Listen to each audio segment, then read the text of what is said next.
अब अहिले हजुरहरूले देख्नु भएको छ हालैका दिनहरूमा लगानीकर्ताको तर्फबाट बजार सुधार तथा विकासका लागि विभिन्न माग राखी अनसन लगायतका कार्यक्रमहरू सञ्चालन गरिरहेको सन्दर्भमा बोर्डको गम्भीर ध्यानाकर्षण त भएकै छ।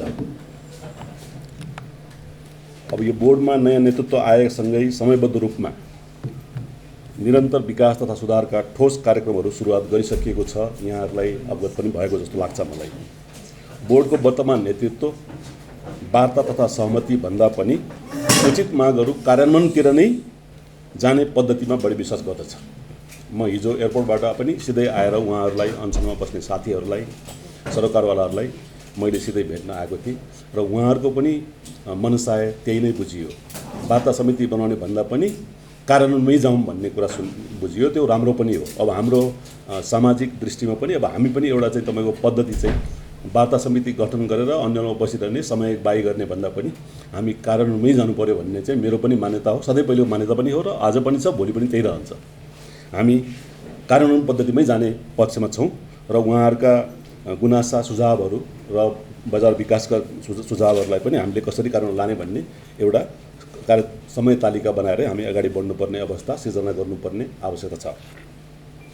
लगानीकर्ताहरूले राखेका कतिपय एजेन्डाहरू बोर्डका नै रहेको तथा यसअघि नै कार्यान्वयनको चरणमा रहेको पनि जानकारी गराउन चाहन्छु। म अहिले यहाँहरूलाई यसमा विस्तृत रूपमा दिन्छु। बोर्डबाट कार्यान्वयनको चरणमा रहेका बजार सुधार तथा विकासका सम्बन्धी कार्यहरू देहा अनुरूपका छन्। जस्तो गैर आवासीय नेपालीहरूलाई, श्रमिकहरूलाई 10% पुँजी प्राथमिक चाहिँ निष्कासनमा आरक्षण दिने भन्ने कुरा हामीले 3 महिना अगाडिदेखि नै कार्य सुरु गरेर राष्ट्र ब्याङ्कसँग, योजना आयोगसँग, अर्थ मन्त्रालयसँग सहकार्य गरेर चाहिँ समिति बनाएर कार्यविधिमा चाहिँ विस्तृत रूपमा छलफल गरेर हामीले चाहिँ त्यसलाई अहिले अब क्याबिनेटमा प्रस्तावको लागि नै रेडी छ। हामी श्रावणदेखि त्यसलाई लागू गर्ने, असारको मसानभित्रै पनि लागू गर्ने हाम्रो लक्ष्य छ। तर ढिलो भयो भने पनि साउनको पहिलो हप्तादेखि लागू हुन्छ। यो हाम्रो एजेन्डा अहिले साथीहरूको बुँदामा पनि परेको, तर हामीले त 3 महिना अगाडिदेखि कार्य सुरु नै गरिसकेको बुँदाहरूमध्ये इक्जाम्पलहरू म तपाईँहरूलाई यसरी दृष्टान्त दिँदैछु।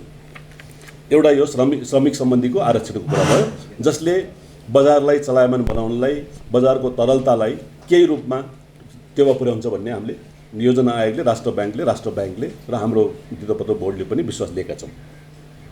त्यस्तै डेडिकेटेड कारोबार टिएमएस प्रणाली ब्रोकरहरूलाई लागू गराउने सम्बन्धी चाहिँ नेप्सेको विनियावली हामीले फास्ट ट्र्याक सिस्टममा चाहिँ अप्रुभ गरेर लास्ट मन्थ नै हामीले 1 महिना अगाडि नै अप्रुभ गरेर अहिले कार्यान्वयन चरणमा गइसकेको छ। यस पनि हामीले 3 महिना अगाडिदेखि कार्य सुरु गरेर यो कार्य अहिले नै नेप्सेले कार्यान्वयनमा लगिसकेको व्यवस्था हो। यो पनि साथीहरूको अहिले डिमान्डमा परेको कुरा हो। यसबाट के बुझिन्छ भने साथीहरूले सोचेको विकासका सुधारका कुराहरू र हामीले गर्न लागेका कार्यक्रमहरू पनि अलग भिन्नता छैनन् भने यसबाट चाहिँ हामीले अहिले त मलाई अरू 5 वटा 6 वटा दृष्टान्त छन् जुनमा हामीले साथीका उहाँहरूका मुद्दाहरू र हाम्रा मुद्दामा हाम्रा कमन मुद्दाहरू छन् जुनमा हामीले कार्य सुरु नै गरिसकेका छौँ र ती हाम्रा पनि प्रमुख एजेन्डाहरू नै हुन्। त्यस्तै साना तथा मझौला उद्योग, यो तेस्रोमा साना तथा मझौला उद्यमहरूको धितोपत्र कारोबारका लागि एसएमएस प्लेटफर्म, एसएमई प्लेटफर्म बनाउने भन्ने कुरा चाहिँ हामीले 3 महिना अगाडिदेखि हामीले नेप्सेलाई निर्देशन दिएर नेप्सेले कार्यविधि चाहिँ सम्पन्न गरेर यसको टेक्निकल एस्पेक्ट सबै हेरेर यसमा चाहिनुपर्ने परिमार्जनहरू गरेर कानुनी कुरामा सबै गरिसकेका छन्। अब केही प्राविधिक कुराहरूमा, सिस्टम इन्टिग्रेसनको कुराहरूमा चाहिँ केही कुरा मिलाउनु पर्ने भनेर अहिले सायद तपाईँहरूलाई पनि सायद सूचना पाउनुभयो होला, नेप्सेको टिमहरू चाहिँ अहिले इन्डियामा छन्। अहिले विशेष केही यसमा चाहिँ प्लेटफर्म सम्बन्धीको पनि एउटा चाहिँ तपाईँको यसमा पनि एजेन्डा छ र यो पनि हामीले भाद्र महिनासम्म चाहिँ यही वर्षको भाद्र महिनासम्ममा एसएमई प्लेटफर्म चाहिँ लागू गर्न सक्छौँ भन्ने हाम्रो लक्ष्य लिएर हिँडिरहेको छौँ। हामी कार्यान्वयनमा अगाडि बढिरहेको छौँ। यसमा पनि हामीले प्राविधिक पक्ष बाहेक बाँकी कानुनी पक्ष र तपाईँको चाहिँ कार्यविधि पक्ष चाहिँ 90% भन्दा बढी काम सकिसक्यो। नेप्सेबाट हुनुपर्ने काम चाहिँ धितोपत्र दलाल व्यवसायहरूको जुन चाहिँ नि स्कोपहरू चाहिँ विस्तार गर्ने, शाखाहरू विस्तार गर्ने, देशव्यापी रूपमा बनाउने भन्ने कुरामा पनि अहिले हामीले 23 स्थानमा शाखा कार्यालय पूर्वाधार तयार गरेर सूचित गरेकोमा 8 वटाको शाखा कार्यालय अहिले हामी आएदेखि खुलि नै सकेका छ र तपाईँको थप 16 स्थानमा स्वीकृति चरणमा रहेको छ। अहिले भनेको 24 स्थानमा हामीले अलरेडी अगाडि बढाइरहेका छौँ। देशका विभिन्न क्षेत्रमा यतापट्टि तपाईँको चाहिँ झापादेखि नै छ होइन, हाम्रो उतापट्टि तपाईँको कैलालीको टिकापुरसम्म पनि छ। हामीले अगाडि बढाइरहेका छौँ र अब यसलाई विस्तृत रूपमा निरन्तर रूपमा हामी अगाडि बढाउँदै जान्छौँ। त्यस्तै मर्जर तथा एक्विजिसनको सम्बन्धमा रहेको अन्योलता र अन्याय 1 वर्षसम्म पनि कारोबार रोक्काउने अन्याय चाहिँ हुनु हुँदैन भनेर त कुरा उठाउने पहिलो व्यक्ति मै नै हुँ र मैले नै यो चाहिँ न्यारेटिभ स्टार्ट गरेर राष्ट्र ब्याङ्क गभर्नर साहबसँग हामीले 1.5 महिना अगाडिदेखि नै हामी सहकार्य गरिरहेछौँ र यसमा एउटा उचित समिति बनी यसको चाहिँ काम नै अगाडि बढिसकेको छ। विश्वास छ श्रावण महिनाको अन्तिमसम्ममा हामी त्यसको खाका नै तयार पारेर यसमा राष्ट्र ब्याङ्कको विनियमावली पनि चेन्ज गर्नुपर्ने हुन्छ। यो मर्जर एकैछिनमा भएको अन्यलता र अन्यायलाई हटाउनलाई चाहिँ हाम्रो राष्ट्र ब्याङ्कको विनियमावली नै तपाईँको बोर्डले पास गर्नुपर्ने भावना राष्ट्र ब्याङ्कको बोर्डले त्यो चाहिँ अहिले कार्य समितिले योजना र त्यसको विनियमावलीको ड्राफ्टिङमा काम गरिरहेछ भने अहिले पनि साथीहरूको मुद्दामा एजेन्डामा आएको तपाईँहरूले हेर्नुभएको 19 बुधे माघमा परेको कुरा गरिरहेको छु है म 19 बुधे माघमा परेको कुरा जो हामीले 3 महिना अगाडिदेखि काम सुरु गरेर सम्पन्न हुने अवस्थामा छन् त्यो कुरा मात्र म गरिरहेको छु अहिले। एकमा मैले गैर आवासीय नेपालीको कुरा गरेँ, दोस्रोमा मैले डेडिकेटेड टिएमएस प्रणालीको कुरा गरेँ जुन लागू भइसकेका छन् अथवा लागू गर्ने अवस्थामा छन् 15-20 दिनमा। साना मझौला उद्यमलाई चाहिँ एसएमई प्लेटफर्मको कुरा छन् मैले तेस्रो कुरा गरेँ। चौथो कुरा गरेँ मैले तपाईँको भित्तोपत्र व्यवसायहरूको चाहिँ तपाईँको शाखा विस्तार र पाँचौँमा मैले कुरा गरेँ मर्जर एकैछिनमा भएका अन्यलतालाई हटाउनलाई तपाईँले हामीले गरेका अहिले कार्यहरू र यसलाई चाहिँ तपाईँको श्रावणको अन्तिम महिनासम्म हामी टुङ्ग्याउँछौँ भन्ने गभर्नर साहब र हाम्रो चाहिँ तपाईँको कार्य समितिको अहिले हाम्रो अनुमान छ। त्यसलाई हामी टुङ्गाएर देखाउँछौँ भनेको यसरी 5वटा मुद्दाहरू हामीले अलरेडी तपाईँको चाहिँ साथीहरूको मुद्दामा भएको हामीले कारण चरणमै रहेको मुद्दाहरू हुने। त्यसबाहेक अब धितोपत्र दलाल व्यवसायको व्यावसायिक अभिवृद्धिको लागि पनि बोर्डबाट उक्त व्यवसायहरूको पुँजी वृद्धि तथा कार्यक्षेत्र विस्तार सम्बन्धी कार्य अगाडि बढाइसकेको छ। हामीले नेप्सेलाई निर्देशन दिई नेप्सेले अहिले कार्यविधि बोर्डको लेभलमा डिस्कसनमा छ। अब त्यहाँबाट आएपछि हामीले अर्थ मन्त्रालयको समन्वयत्वमा हामी चाहिँ व्यावसायिक रूपमा जनताहरूलाई लगानीकर्ताहरूलाई उचित सेवा सुविधा र फेयर ट्रान्सपेरेन्ट म्यानरमा गर्न सक्ने उचित तपाईँको चाहिँ मार्जिन लेन्डिङ पनि गर्न सक्ने खालका चाहिँ ब्रोकरहरू सिस्टमहरू चाहिँ कसरी डेभलप हुन्छन् भन्ने एउटा खाका हामी तयार पारेर त्यसलाई पनि हामी अगाडि बढ्छौँ। त्यसमा पनि हामीले अहिले अब नेप्सेबाट हामी कुरिरहेछौँ। नेप्सेबाट आएपछि बोर्डबाट आएपछि हामी त्यसलाई अर्थ मन्त्रालयको समन्वयमा हामी त्यसलाई अगाडि बढाउँछौँ। नेपाल स्टक एक्सचेन्ज लिमिटेडको सेयर विनिमय सम्बन्धमा नेपाल सरकार अर्थ मन्त्रालयमा अवधारणा पेश गरिसकेको अवस्था यहाँहरूलाई थाहै छ। यसमा अब सरकारले निर्णय गर्नुपर्नेछ। यसमा हामी नेपाल सरकारसँग उचित समन्वय गरी अगाडि बढाउँछौँ। हामी धितोपत्र बजारमा लिइने शुल्क सम्बन्धमा बोर्डबाट अध्ययन सम्पन्न हुने क्रममा रहेकोले सोको प्रतिवेदन प्राप्त भए पश्चात सबै सरकारवालाहरूको उचित राय सुझाव लिई अन्तिम रूप दिनेछ। यो पनि अहिले हाम्रो फाइनल स्टेज छ। हामीले 3 महिनादेखि काम गरिरहेको छौँ यसमा। किन कुनै पनि निर्णय गर्दा हामीले सिक्काका सबै पाटा हेर्नुपर्ने हुन्छ। हामीले चाहिँ आन्दोलनका अभियानका कुरा मात्रै सुनेर मात्रै पनि गर्न सकिने अवस्था हुँदैन। हामीले त्यसका पक्ष विपक्ष सबै पाटाहरू हेर्नुपर्ने हुन्छ। यी सबै तर उठेका मागहरू जायज माग पनि हुन सक्छन्। तीलाई चाहिँ हामीले निरन्तरता दिनुपर्छ, तिनलाई कारण ल्याउनुपर्छ। हामी कारणको कुरा रहेछ, हामी वार्ता समिति कुरा गरिरहेको छैनौँ। दीर्घकालीन लगानीकर्ताका लागि पुँजीगत लाभकर पुनरावलोकनको लागि नेपाल सरकार अर्थ मन्त्रालयसँग आवश्यक समन्वय गरिरहेको छ। यो चाहिँ वास्तवमा हाम्रो नीति कार्यक्रममा हामीले अर्थ मन्त्रालयमा बजेटमा अगाडि पनि पठाएको विषय हो। यो हामीबाट राइटिङमा गएको छ। यहाँबाट नेपाल सरकारको अर्थ मन्त्रालयमा बजेटको घोषणा अगाडि नीति कार्यक्रममा हामीले लगानीकर्ताहरूलाई केही राहत दिने, लगानीकर्ताहरूलाई चाहिँ केही चाहिँ उत्साह जगाउने भनेर हामीले लाभ करमा चाहिँ उचित चाहिँ के डिस्काउन्टको एउटा व्यवस्था गर्ने भनेर स्पेसल्ली तपाईँको दीर्घकालीन लगानीमा भनेर हामीले एउटा ठोस खाका नै प्रस्तुत गरेका थियौँ। तर कारणवश चाहिँ हामीले प्रस्तुत गरेका नीति कार्यक्रममा चाहिँ धेरै कुराहरू चाहिँ अर्थ मन्त्रालयको बजेटमा परे। यो एउटा बुँदा चाहिँ छुट्न गएको थियो। अहिले यो छुटेको बुँदालाई पनि समावेश गराउनलाई हामीले उचित पहल गरिरहेको छौँ। हरेक दिन हामी गरिरहेको छौँ पहल चाहिँ र यो पनि हामी गरेर यो चाहिँ मलाई आशा छ यो 1 महिनाभित्रमा हामी चाहिँ यसलाई गरेर देखाउन सक्छौँ भन्ने। मैले आज बिहान मात्रै पनि अर्थमन्त्रीज्यूसँग सल्लाह गरेको विषयमा यो बजेटमा छुटेको थियो, हाम्रो नीतिमा परेको कुरा हो, तर अर्थको चाहिँ पछि बजेट स्पिचमा आएन, यसलाई चाहिँ इन्क्लुड कसरी गर्न सकिन्छ भन्ने कुरा उहाँले कानुनी राय लिइरहनु भएको छ। यो जुन दीर्घकालीन लगानीमा चाहिँ पुँजीगत लाभ करमा दिने छुटको विषयमा धितोपत्र बजारमा नयाँ आधार वितरण सम्बन्धमा नेपाल स्टक एक्सचेन्जबाट अध्ययन भई कार्यान्वयनको चरणमा रहेको छ। यो पनि अहिलेको डेलिगेसन इन्डियामा छ र प्लस हजुरहरूले हाम्रो नीति कार्यक्रम अहिले जुन नेपाल सरकारबाट बजेटमा आएको छ त्यसमा हेर्नुभयो भने पनि हामीले चाहिँ यो बजारको डाइभर्सिफिकेसन र बजारमा चाहिँ उपकरणको डाइभर्सिफिकेसन पनि हामीले राखेका छौँ। प्राइभेट इक्विटी भेन्चर क्यापिटलका प्लस चाहिँ तपाईँको यो अप्सन फ्युचर्स अप्सनहरू पनि हामीले त्यसमा आएका छन्, नीति कार्यक्रम आएका छन्। धितोपत्र बजार सम्बन्धी नीति तथा कार्यक्रमहरू तथा तय कानुन सम्बन्धमा रूपमा स्थापित लगानीकर्ताहरूलाई सङ्घ संस्थाहरूका प्रतिनिधिलाई कानुन समितिमा हामीले प्रतिनिधित्व गर्ने व्यवस्था गरिसकेका छौँ। जस्तो अहिले हामीले मौद्रिक नीतिको समीक्षा, अहिलेको बजारमा परेको नकारात्मक जुन असर छ, जुन साथीहरू चाहिँ यस्तो अप्ठ्यारो अवस्थामा पुग्नु भएको छ भन्ने कुरालाई चाहिँ हामीले ध्यानमा राखेर जुन अहिले हामीले चाहिँ तपाईँको ज्येष्ठको 25 गते हाम्रो वार्षिक उसको दिनमा माननीय अर्थमन्त्रीज्यूको चाहिँ अध्यक्षतामा जुन हामीले राष्ट्र ब्याङ्क अर्थ मन्त्रालयमा राष्ट्र ब्याङ्कको गभर्नर साहब दुवै अर्थ मन्त्रालय सचिवज्यूहरू र म लगायत अर्थमन्त्रीज्यू बसेर हामीले जुन मिटिङबाट यो मौद्रिक नीतिमा ल्याउनु पर्ने परिमार्जनहरू लगानीकर्तालाई परेका मार्काहरूको विषयमा विस्तृत छलफल गरेर एउटा टोली एउटा समिति नै गठन गरी तपाईँको चाहिँ राय सुझाव पेश गर्नलाई भनेर जुन समिति गठन भएको छ त्यो समितिको गठन चाहिँ सम्पूर्ण रूपमा सकिसकेका छ। त्यो सकिएर अहिले हामीले अस्ति चाहिँ त्यसको मिटिङ बसेर त्यो मिटिङले अब सम्बन्धित पक्षहरू सरकारवाला भनेको तपाईँको चाहिँ हाम्रा साथीहरू जुन चाहिँ अहिले चाहिँ हाम्रो यसमा विज्ञ साथीहरू हुनुहुन्छ जुन सरकारवाला साथीहरू हुनुहुन्छ र लगानीकर्ता सङ्घहरू जो नेपाल सरकारबाट मान्यता प्राप्त छन् ती सङ्घका प्रतिनिधिहरूलाई पनि त्यसमा बोलाएर उहाँहरूको उचित सुझाव र राय पनि लिने भन्ने एउटा कुरा छ। यो कुरा यी सबै कामहरू त हामीले अगाडि बढाइसकेका कामहरू हुन्, हामीले अगाडि गरिरहेका र कार्यान्वयन गइसकेका कामहरू हुन्। अब मर्जर एक्विजिसनको काम र अहिलेको यो मौद्रिक नीतिमा भएको कामहरू चाहिँ यसमा हाम्रो कार्यहरू चाहिँ तपाईँको आगामी दिनका कार्यक्रमहरू हामीले अगाडि कार्यक्रममा बढाइरहेछौँ। अब जहाँसम्म एउटा हजुरहरूलाई आज एड्रेस नगरी नहुने सवाल के छ भने यो बजार आज यो अवस्थामा छ, यसरी साथीहरू चाहिँ सडकमा आउनुपर्ने अवस्था आयो होइन। अब विश्वका अन्य देशमा सडकमा आउनुपर्ने व्यवस्था आउँदैन, हामी कहाँ छ। अब त्यो एक ठाउँमा आफ्नो अर्कै कुरा भयो, तर साथीहरू यसरी चाहिँ अप्ठ्यारो परेर नै आउनु भएको छ। त्यस पनि हामीले चाहिँ त्यसमा चाहिँ हामी त्यसको मर्म हामीले बुझ्नुपर्छ। तर घटना चाहिँ तपाईँको अहिले विश्वव्यापी रूपमै तपाईँको जस्तो अब अमेरिकामा पनि डाउ जोन्स तपाईँको 33,000बाट 29,000मा ट्रेडिङ भइरहेको छ। एक वर्षबाट हेर्दाखेरि एक वर्ष अगाडिको हेऱ्यो भने 4,000 5,000को इन्डेक्स त्यहाँ घटेको छ। तपाईँको युएसएको न्यास्डाक हेर्ने हो भने तपाईँको 14,000बाट 11,000मा आइरहेको छ अहिले। इन्डिया तपाईँको 62,000बाट अहिले 52,000मा छ भने इन्डेक्सहरू अन्त देशमा पनि घटिरहेका हुन्, नघटेका होइनन्। हाम्रो समस्या चुनौतीहरू अलिकति विभिन्न खालका पनि होलान्। हामी कहाँ इन्डेक्स घटेको मात्रै होइन, हामी कहाँ लगानीको चाहिँ तरलताको पनि सङ्कुचित अवस्था भएको हो कि र त्यसले गर्दाखेरि लगानीकर्ताहरूलाई मारमा पऱ्यो कि भन्ने कुराहरू चाहिँ बढी महत्त्वपूर्ण अहम कुराहरू भइरहेको छ र ती जायज कुराहरू पनि हुन्।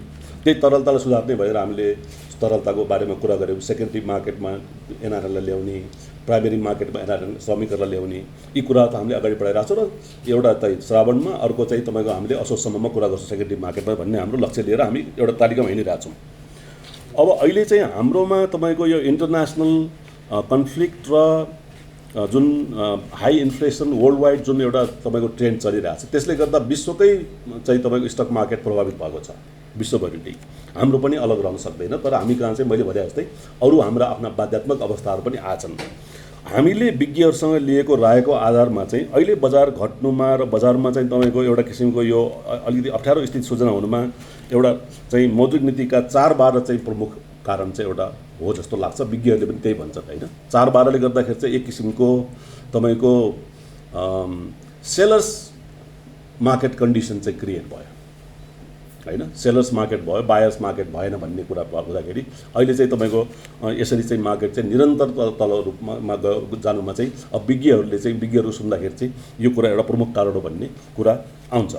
अर्को कुरा 150%को तपाईँको जोखिम भारित औसत छ।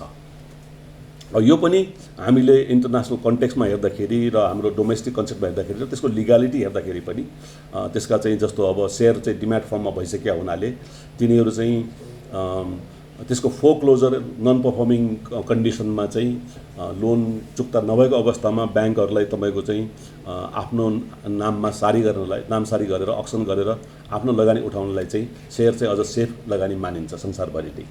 किनभने डिम्याट फर्ममा भयो हुनाले इन्स्ट्यान्टेनियसली ट्रान्सफर हुन्छ, तर फिजिकल एसेट्सहरू ट्रान्सफर हुँदैनन्। फिजिकल एसेट ट्रान्सफर गर्नलाई ब्याङ्कले चाहेर पनि 8-10 वर्ष कुर्नुपर्ने हुन्छ, कोर्ट सिस्टमबाट जानुपर्ने हुन्छ। त्यस कारणले पनि यो जोखिम भारित औसत चाहिँ 150%बाट अलिकति कम त्यसलाई चाहिँ उचित व्यवस्थापन भइदियो भने चाहिँ राम्रो हुन्छ भन्ने यी दुईवटा कुराले गर्दाखेरि तरलतामा चाहिँ र सेयर बजारमा एउटा नकारात्मक प्रभाव परेको भन्ने विज्ञहरूको एउटा चाहिँ तपाईँको सुझाव पनि आएको छ। हामीले त्यसलाई चाहिँ राष्ट्र ब्याङ्कसँग त्यही भएर नै हामीले माननीय अर्थमन्त्रीको संयोजकत्वमा गभर्नर साहबसँग पनि बसेर उहाँहरूले पनि आखिर यो सुधार गर्नलाई नै अगाडि बढ्नु भएको छ। तर उहाँहरूको नीतिले 4-12को नीतिले गर्दाखेरि अप्ठ्यारो परेको छ भने त्यसलाई चाहिँ केही परिमार्जन गर्नुपर्ने छ भन्ने आवश्यकता देखिन्छ। त्यही भएर नै समिति बनेको छ। त्यो समितिले गर्नुपर्ने छ। अब समितिमा दुईटा कामहरू गर्नुपर्ने छ। एउटा तपाईँको सर्ट टर्म मेजर छन्। अहिले साथीहरूलाई 18 परेको साथीहरूलाई कसरी चाहिँ केही राहत दिने, 4-12 को म्यादलाई केही अलिकति तन्काउने हो कि ब्याज तिर्नुपर्ने टाइमलाई तन्काउनु पर्ने हो कि, त्यसमा पनि समितिले काम गर्नुपर्ने म देखिरहेको छु। अर्को चाहिँ लङ टर्म मेजरमा एउटा काम गर्नुपर्ने छ। अब यसभन्दा पनि यी कुराहरूमा सबभन्दा जरुरी कुरा के छ भने अब हामीले यस्ता समस्याहरू मौद्रिक नीतिमा या चाहे राष्ट्र ब्याङ्कले नीति ल्याउने नीति होस् या हामीले ल्याउने नीति होस् या बीमा समितिले ल्याउने नीति होस्, आजको मात्रै सोलुसनमा पनि हेर्नु हुँदैन। हामीले दीर्घकालीन अगाडिको पनि दिनका सोलुसन पनि हामीले हेर्नुपर्ने हुन्छ।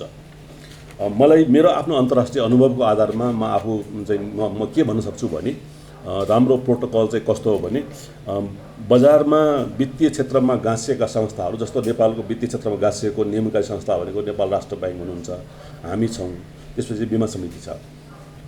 यी समितिहरूको बिचमा हामीले कुनै नीति ल्याउँदाखेरि एक आपसमा जस्तो अब धितोपत्र बजारले ल्याएको नीतिले हुनसक्छ राष्ट्र ब्याङ्कको नियमन गर्ने प्रणालीमा केही असर गर्न सक्छ। राष्ट्र ब्याङ्कले नियमन कुनै पोलिसी ल्याउँदाखेरि धितोपत्र बोर्डको कार्यक्षेत्रमा असर गर्न सक्छ। हामीले गर्ने कार्यक्षेत्रले चाहिँ पोलिसीले कुनै इन्सुरेन्स सेक्टरलाई पनि इम्प्याक्ट गर्न सक्छ भने हामीले त्यस्ता पोलिसी आउनुभन्दा अगाडि नै यस्ता चाहिँ वित्तीय क्षेत्रमा भएका एजेन्सीहरूको बिचमा आन्तरिक समन्वय चाहिँ तब हुनु एकदम जरुरी छ र त्यो समन्वय चाहिँ अर्थ मन्त्रालयको थ्रुबाट हुनुपर्छ भन्ने हाम्रो मान्यता हो। र त्यसको लागि पनि अब आजका दिनदेखि नै हामीले आज बिहान पनि अर्थ मन्त्रालयमा हामीले यो विषयमा कुरा उठाएका छौँ र अब चाहिँ हामीले वित्तीय क्षेत्रको बिचमा यसरी चाहिँ चाहे मोनेटरी पोलिसी आओस् चाहे हाम्रो सेवनको कुनै पोलिसी आउन् या बीमा समितिको पोलिसी आउन्, ती पोलिसीहरूको बिचमा चाहिँ आन्तरिक समन्वय चाहिँ उचित समन्वय अर्थ मन्त्रालयको थ्रुबाट चाहिँ गर्नुपर्छ भन्ने, त्यो भएपछि प्रोपर कोअर्डिनेसन भएपछि कमसेकम यस्ता त्रुटि या तपाईँ एकपक्षबाट आउने चाहिँ कुनै पोलिसीहरू चाहिँ बजारमा नआउँदाखेरि चाहिँ अनि बजारमा लगानीकर्ताहरूलाई सुरक्षाको वातावरण चाहिँ त्यसले पनि एउटा क्रिएट गर्छ। भोलिको लागि एउटा लङ लास्टिङ एउटा पोलिसी मेकिङको फ्रेमवर्क हो यो चाहिँ। यसमा हामीले पहल गरिरहेछौँ र हामी यसमा नेपाल सरकारलाई अब हामी लेखेर नै पठाउँछौँ यसको चाहिँ तपाईँको कानुनी व्यवस्थाको लागि।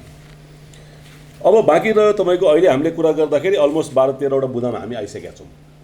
अब बाँकी रहेका केही बुँदाहरू बाँकी छन् जसमा हामीले आज कुरा गरेका छैनौँ। अहिले तपाईँहरूसँग हामी कार्यान्वयन गरिसकेका छैनौँ, तर कतिपय बुँदाहरू छन् जसलाई हामीले कार्यान्वयन लान सक्ने अवस्था पनि छैन।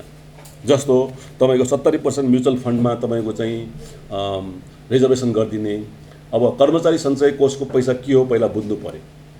कर्मचारी सञ्चय कोष भनेको कर्मचारी सञ्चय कोषमा कर्मचारीहरूको तपाईँको चाहिँ रिटायरमेन्ट प्लानको त्यो एस्युरेन्स हो। त्यसमा कुनै पनि किसिमको जोखिम कुनै पनि देशमा मान्य हुँदैन, हाम्रो देशमा पनि मान्य हुनु हुँदैन। यसरी कसैको प्रेसरमा आएर तपाईँको चाहिँ सञ्चय कोषको पैसा कर्मचारीको पैसा तपाईँको मेरो पैसा होइन, कर्मचारीको पैसा हो, सबैको पैसा हो। त्यो पैसा रिटायरमेन्टको पैसा हामीले म्युचुअल फन्डमा राख्ने त्यो बोर्डको अधिकार छैन, न अर्थ मन्त्रालयको अधिकार छ, त्यो कर्मचारीहरूको अधिकार हो। उहाँहरूको अधिकारमा अब हाम्रो यो बुँदामा जस्तो यस्ता कुराहरू आछन्। अब यस्ता कुराहरू गर्नु सम्भव छैन। सम्भव नहुने कुरालाई हामीले समय खर्च पनि गर्नु हुँदैन। त्यस्तो अटो इडिआइएस भन्ने छ, त्यो पनि तपाईँको अहिले हामीले बुझ्दाखेरि इभन तपाईँको अहिले जति साथीहरूले यो 19 बुँदे माग बनाउनु भएको छ उहाँमध्ये कतिहरूले त स्वीकार पनि गर्नुभएको छ कि यो त सम्भव छैन, यो त पोसिबलै छैन भनेर। किनभने अटो इडिआइएस गर्नलाई त सेटलमेन्ट पनि त T+0 हुनु पऱ्यो नि त नि, लगानीकर्ताले पनि त पैसा त्यही दिन दिनु पऱ्यो नि, त्यही दिनै ट्याक्स त दफा त हुनु पऱ्यो नि त नि, होइन। यो कुरा विस्तृत रूपमा तपाईँको CDSCसँग कुरा भएर एक्चुअली उहाँहरू पनि क्लियर हुनुहुन्छ। यसमा पनि समय खर्च गर्नुपर्ने जस्तो मलाई लाग्दैन। यो कुरा हुन अलिक गाह्रो छ भन्ने छ। अर्को चाहिँ तपाईँको ब्रोकर लाइसेन्स सम्बन्धमा उचित निर्णय मैले अघि भने लिइरहेछौँ। त्यसमा नेपाल सरकारसँग समन्वयमा उहाँहरूले खोजे जस्तै बजारलाई तपाईँको अगाडि बढाउने दिगो रूपमा र लगानीकर्ताहरूलाई र तपाईँको चाहिँ एउटा सुरक्षित वातावरण दिने खालको उसमा जानुपर्छ। त्यसमा हामी जान्छौँ। T+0 को बारेमा त धेरै बोल्नु पर्दैन। हामीले अलरेडी तपाईँको 3 महिनादेखि हामी यो कार्यमा यति सिन्सियरली लागेका छौँ।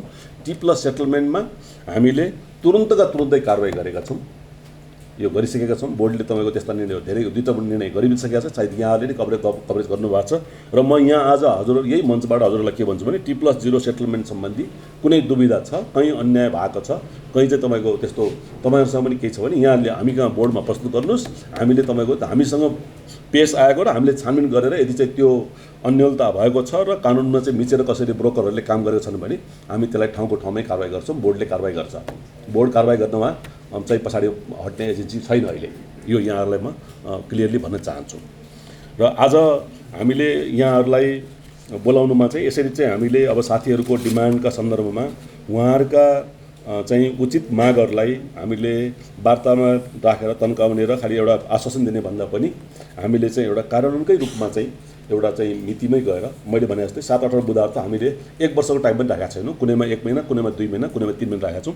मलाई विश्वास छ अधिकांशभन्दा अधिकांश 95% हामीले गरेका बुदाहरू हामी 3 महिनाभित्रमा कार्यान्वयन ल्याउन सक्छौँ र हामी अलरेडी गइसकेको छौँ। हामीले यो प्रोमिस गरिरहेको छैनौँ। हामी 3 महिना अगाडिदेखि कार्यान्वयन गइसक्यो हुनाले म अहिले भनिरहेको छु असारको अन्तमै सघाउँछु भनिरहेको छु। केही कुरा चाहिँ साउनमा सघाउँछु भनेको छु, किनभने यसको लागि त टाइम चाहिन्छ। हामीले टाइम अगाडि 3 महिना काम गरिरहेको छौँ। यो भन्न खोजेको के हो भने उहाँहरूका एजेन्डा र हाम्रो एजेन्डाहरू धेरै कमन पनि छन्। सबै एजेन्डा फुलफिल चाहिँ हुँदैनन्, पोसिबल नहुने एजेन्डा हुन्छन्। त्यसमा हामी रियलिस्टिक हुनुपर्छ। त्यो कसैले मागेर पाउने कुरा पनि होइन, कसैको अधिकार क्षेत्र पनि हेर्नुपर्छ।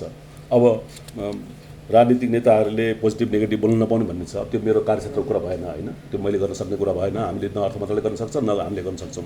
हो, सामाजिक सोसियल मिडियामा जुन एउटा किसिमको मैले त म आएको यो पदमा बहाली गरेको दिनदेखि म बोलिरहेको छु। सोसियल मिडियामा पण्डितरी गरेर जुन चाहिँ नि तपाईँको जनताको लगानीमा जोखिममा पार्ने र आफ्नो सर्ट टर्मलाई चाहिँ तपाईँको चाहिँ एकछिन लाभलाई हेर्ने बानी छ, त्यो चाहिँ ऐनमा परिमार्जन गरेर त्यसलाई चाहिँ तपाईँको दण्डित गर्ने अवस्था र सोसियल मिडिया चाहिँ तपाईँको रेगुलेटेड हुनुपर्ने अवस्था चाहिँ ल्याउनुपर्छ। किनभने लगानीकर्ताको सानो सानो सपनाहरूमा कुल्चिएर आफ्नो सपनाको महल बनाउने अधिकार कसैलाई पनि हुनु हुँदैन। तर अहिले कानुनमा तपाईँको त्यसको ग्याप छ, भोइड छ। अहिलेको कानुनले, अहिलेको धितोपत्र ऐनले, अहिलेको नियमावलीले सोसियल मिडियालाई छोएको छैन। अहिले हामीले बारम्बार अर्थ मन्त्रालयसँग श्रीपाद सरकारसँग यो कुरा गरिरहेछौँ। श्रीपाद सरकार हामी नेपाल नेपाल सरकार र अर्थ मन्त्रालय यसमा असाध्यै सिरियस छ।